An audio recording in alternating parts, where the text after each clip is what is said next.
Assalamualaikum warahmatullahi wabarakatuh.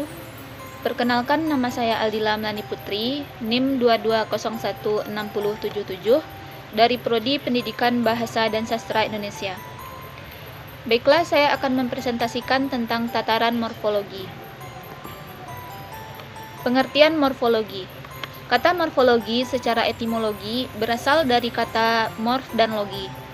Morf berarti bentuk dan logi berarti ilmu.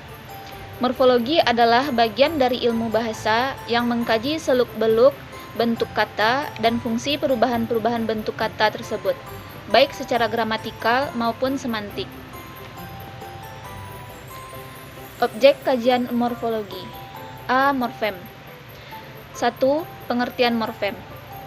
Morfem adalah satuan bahasa terkecil yang mempunyai makna leksikal dan morfem dikatakan sebagai satuan terkecil karena tidak dapat disegmentasikan menjadi bagian yang lebih kecil yang masing-masingnya mengandung makna. 2. Identifikasi morfem. Menurut Ramlan, menyatakan ada 6 prinsip yang perlu diperhatikan untuk mengenali morfem. Pertama, satuan yang memiliki struktur fonologis dan arti yang sama merupakan sebuah morfem. Kedua, satuan yang memiliki struktur fonologis yang berbeda tetapi memiliki arti yang sama merupakan sebuah morfem. Ketiga, satuan yang mempunyai struktur fonologis yang berbeda tetapi perbedaannya tidak dapat dijelaskan secara fonologis, asalkan memiliki arti yang sama dan memiliki distribusi komplementer dapat dianggap sebagai sebuah morfem. Keempat, suatu satuan paralel dengan suatu kekosongan dalam deretan satuan dapat dikatakan sebagai sebuah morfem. Kelima, satuan yang memiliki struktur fonologis yang sama mungkin sebuah morfem, atau mungkin pula sebuah morfem yang berbeda. Keenam, setiap satuan yang dapat disegmentasikan merupakan morfem. 3. Alomorf atau variasi bentuk. Menurut Chayre, menyatakan bahwa alomorf adalah pertuturan konkret dari realisasi morfem yang bersifat nyata. 4. Klasifikasi morfem. A. Kemampuan berdistribusi.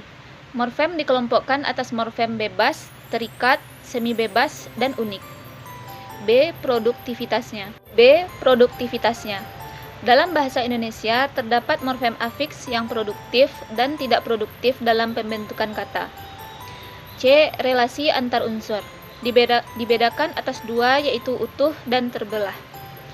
D. Jenis morfem. Berdasarkan jumlah fonem yang menjadi unsurnya, morfem dibedakan atas morfem monofonemis dan morfem polif. E. Keterbukaan bergabung dengan bentuk lain. Morfem yang kemungkinan bergabung dengan bentuk lain disebut morfem terbuka. Sebaliknya, morfem yang tidak berkemungkinan bergabung dengan bentuk lain disebut morfem tertutup. F. Makna. Berdasarkan makna morfem dibedakan atas morfem leksikal dan gramatikal. Morfem leksikal adalah morfem yang maknanya dapat ditemukan dalam kamus umum. Semua morfem afiks bahasa Indonesia asli disebut dengan morfem gramatikal. Selanjutnya, kata. 1. Pengertian kata. Kata merupakan satuan yang terbentuk dari satu morfem atau lebih. Menurut Kridalaksana, menyatakan bahwa kata merupakan satuan gramatikal yang dapat diujarkan sebagai bentuk bebas. Menurut Chayre, pengertian kata yang dijumpai dalam buku linguistik Eropa adalah bentuk yang kedalam mempunyai susunan fonologis yang stabil atau tidak berubah dan keluar mempunyai kemungkinan mobilitas di dalam kalimat. 2. Penggolongan kata. Kata benda nomina, kata kerja verba, kata sifat adjektiva, kata ganti pronomina, kata bilangan numeralia, kata depan perposisi, kata penghubung konjungsi, kata sandang artikulus, dan kata seru interjeksi. Selanjutnya, proses morfologis. 1. Afiksasi. Adalah proses pembubuhan afiks pada sebuah dasar atau bentuk dasar. Kedua, reduplikasi. Adalah proses morfemis yang mengulang bentuk dasar baik secara keseluruhan, secara sebagian atau parsial, maupun dengan perubahan bunyi. Ketiga, komposisi adalah hasil dari proses penggabungan morfem dasar dengan morfem dasar, baik yang bebas maupun yang terikat, sehingga terbentuk sebuah konstruksi yang memiliki identitas leksikal yang berbeda atau yang baru. 4. Abserviasi adalah proses penanggalan bagian-bagian leksem atau gabungan leksem sehingga menjadi sebuah bentuk singkat, tetapi maknanya tetap sama dengan bentuk utuhnya.